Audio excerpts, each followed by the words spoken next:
Hey everyone, Lefko here in the game room remodel. Third, I have some fun here.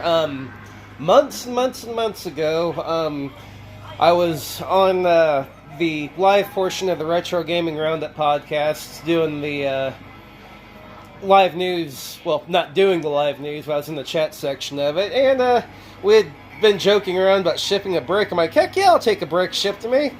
And months went by, Scott Schreiber, one of the hosts on there, he's like, okay, I got a package, I'm going to send it. It's going to be a mystery. I'm like, cool, whatever. So months go by, I'm here like, oh, let's wait. And then surprise, here we are, middle of October, and it came in. So I'm going to cover up its address here, but I have no idea what's in here. So let's all join in. Let's figure out what's in the brick box. I guess we'll call it the brick box. It sounds like a good idea.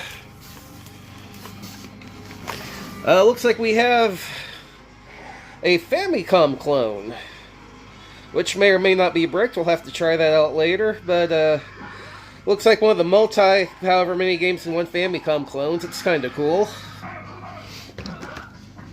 Other doodads in here. Tiny screen video game kit. Looks like a plug the tiny screen to a tiny Arduino. Looks like an Arduino kit then. That's pretty cool.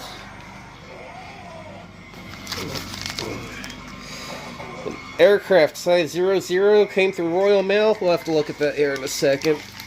See if I can open it one-handed.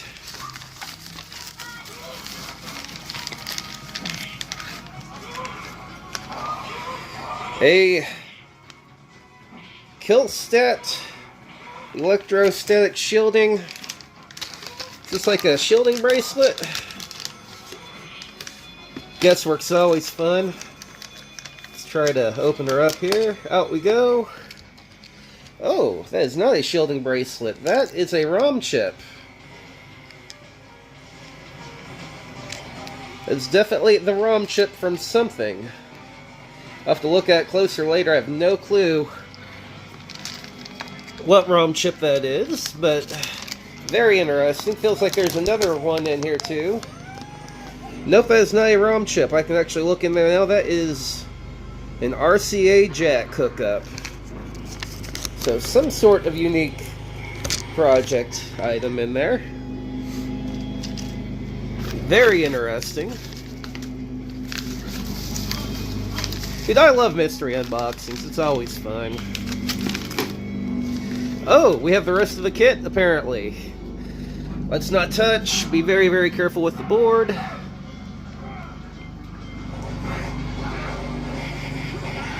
So obviously a power jack.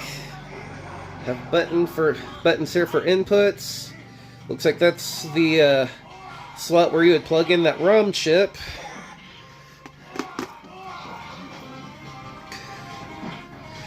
Along with what looks like a small LED and hookups for it. Have to pull out the soldering gun and have some fun with that. I'm going to set the camera down real quick to carefully put that all back in the bag. Hold on just a second. It's going to black out in the Final Fight cab.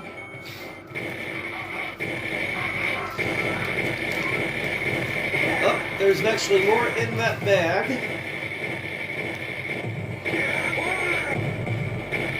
Okay, now we know what it is. It's just a bunch of it came loose. Pardon me, I've been fighting a cold. But now we know what it is. It is a tiny computer. You build it yourself. Okay, so I'm going to very carefully put all this back in this bag. That way we don't damage anything that can be built at a later time. That is really cool.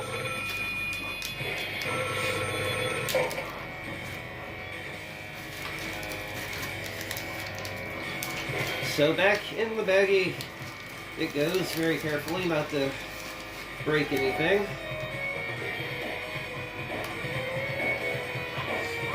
I know, such an interesting video when you're staring at a black screen, right? So very carefully put all those parts back in there. Okay, onwards. It looks like we have a desktop arcade unit for iPhone and iPod. I do have a couple of old iPhones, so that should be interesting. I've actually got something kind of similar to this. It's called an iCade Mini. It looks like this one's a bit different with the way it's set up, though. Then we have... Okay, this is actually funny this is what I think it is. I believe this is the power-up light switch that ThinkGeek used to have. Oh my god, that is hilarious. That is great. Let me show you all live real quick. Had to do a quick jump cut. I guess I accidentally stopped the video, but on the power-up light switch, this is why. It's neat. I don't know if you guys have seen the game room remodel that I've been in the middle of doing, but I've actually got one of these mounted up. But I'm probably going to end up using this one too, because if we go over this way, ignore the clutter, because like I said, this is all still a work in progress. Hopefully the camera can kind of make it out.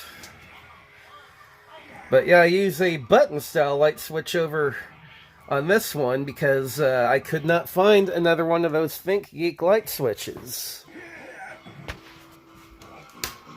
So, yeah, I'll definitely be using that. And the other one, which, again, I got cut off, I shipped, was a 3D doodler that I was trying to unbox with one hand and kind of failed at doing that, so I must have accidentally hit stop.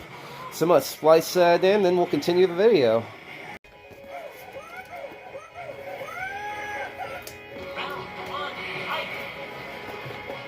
I might be able to two-hand this one.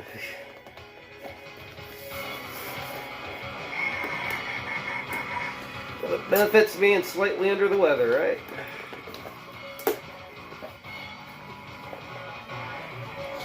Okay, back to the camera. Okay, looks like we've got ABS plastic here. So this is some kind of a 3D doodle handheld printing thing where you can just kind of make your own plastic items using some ABS plastic. I guess this melts down the plastic enough to make it malleable. That is really neat. Okay, so I'm going to have to pass this along now. Make my own little mystery box I'm going to ship out to someone. So, this video is going to go up if you're listening on the Retro Gaming Roundup podcast. Pop into the live news, and we're going to select someone else, and I'm going to ship them a mystery box set up back. Alright, y'all have a good one.